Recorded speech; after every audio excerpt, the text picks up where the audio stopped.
Hey guys, it's your girl Julia here, back with another video for you on for what we're doing for class on Friday.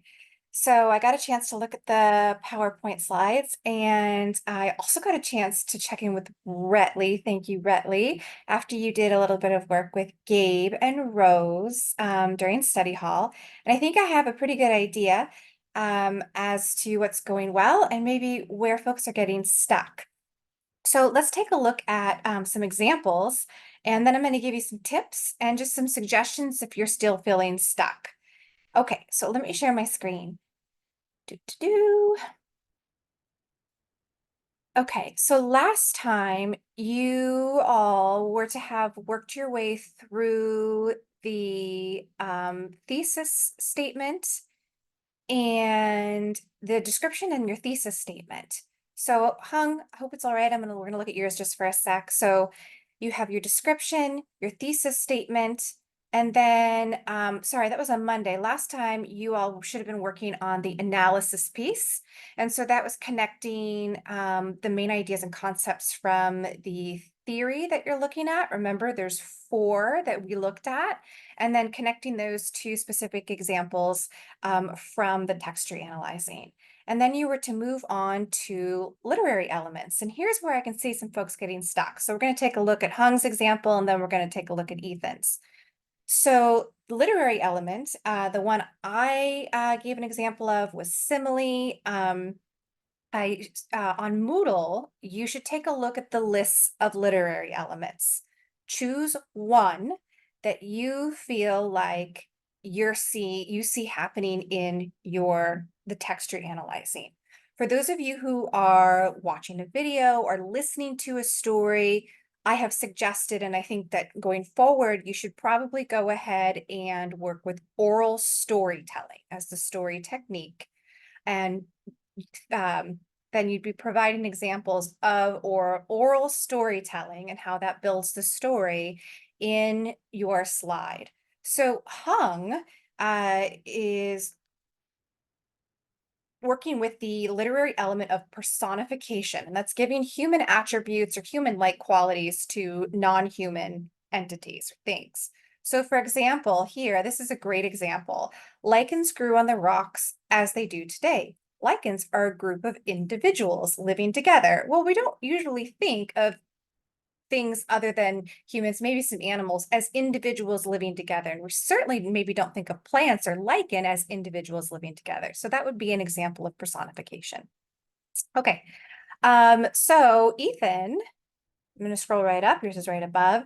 Ethan is looking at contrast for Beethoven, and that's contrast is such a great literary element to think about in Beethoven.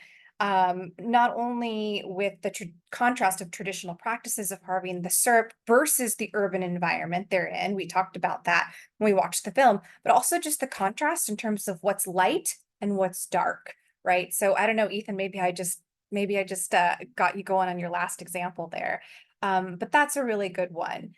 So most of you will need to return to this slide either to edit or to begin it. And again, start by visiting the list of literary examples. Those lists are on Moodle. And for those of you who are, once again, listening to a story, work with oral storytelling. If you're looking at poetry, you could do alliteration or assonance. You'll want to look those up. But that's how you should be approaching this slide. All right, so I also noticed, and so I'm going to come up here now to, let's see here, to Gabe and Rose's. And I want to thank you two so much for working through some of this with Retley. It helped give me an idea of where I could be helpful. So first of all, titles. So your title is a copy and paste from your description page. So you should be copy, and pasting your title onto all of your slides. So remember, with your thesis is just the title of the article. And then Oops, that didn't work. So spirituality and storied experiences, those are from spirituality, storied experiences. Those are ideas, concepts from Kahate's text that these two are using as their theoretical lens. And so then in looking at constellations, the next step would be for the analysis piece would be to think of how is the idea or concept of spirituality as a part of native science, right? Where are there examples of that in the story of constellation? How about storied experiences? And another one that I know the two of you have on your page 9, I think it is, and your study guide is ancestral knowledge. What are examples of that in constellations? So that's how the analysis should unfold. And then this just becomes the title of the article, right? So I don't know what it is off the top of my head. You'll have to go back and enter this in. And so I hope that that helps the rest of you too, who are also still working through this analysis piece. It looks like then, of course, you all are working, as I suggested, with oral storytelling. I love this. Constellations creates a narrative through the use of oral storytelling. And so then providing some examples of how that happens. If you get stuck on the analysis piece, go to the literary element piece. If you get stuck on literary element piece, start your grounding activity. I guess in sum, what I'm trying to say is that don't think that you have to do those slides in order. And if you're stumped on one, go to the next one. So don't just stall out. And I think that that might be what is happening with a few of you is that you get stuck and then you stall out.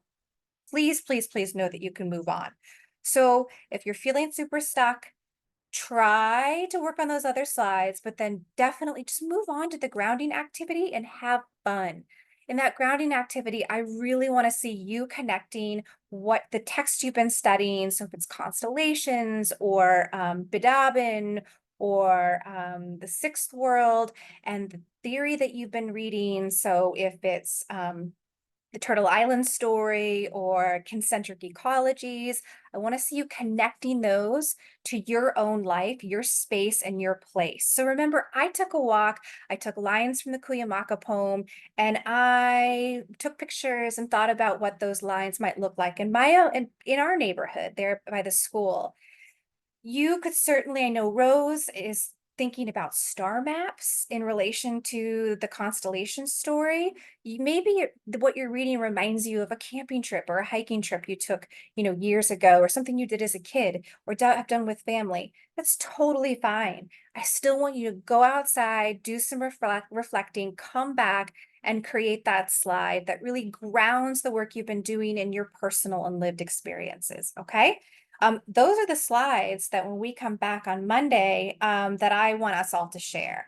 The other ones I'm looking at and assessing your ability to analyze a text and apply theory and work with literary devices, but I want us also to share our stories.